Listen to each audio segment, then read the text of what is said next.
100 రూపాయలకే car అమ్మేస్తామని post పెట్టింది మీరేనా? అవును. కారు కొనుక్కునేదానికే వచ్చినాం మేడం. కారు ఎక్కడా? 100 రూపాయలకి ఇంత మంచి కారు అమ్మేస్తారంటే కార్లు ఏమైనా డ్యామేజ్ ఉండదా? 100% మంచి కండిషన్ లో ఉంది. మాకు నమ్మకం లేదు, మేము చెక్ చేసుకుంటాం. పోరా తమ్ముడు.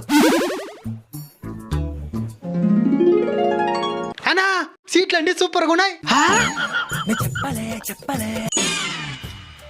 అన్నా ఇంజిన్ కూడా ఎక్సలెంట్ గా ఉంది.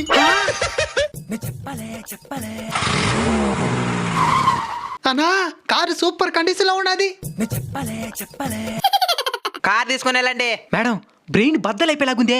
ఒక్క సందేహం మేడం, ఏంది అది? అసలు ఇంత మంచి కార్ని 100 రూపాయలకి అమ్మేయడానికి గల కారణం ఏంది? ఓ అదే, నా మూడు సస్తా ఒక వీలునామా రాసి వచ్చినాడు. ఏమనే? ఈ కార్ అమ్మితే ఎంత డబ్బులు అయితే వస్తుందో అది మొత్తం వాళ్ళకి ఇచ్చేయాలట. అందుకే ఈ కార్ని 100 రూపాయలకి అమ్మినా.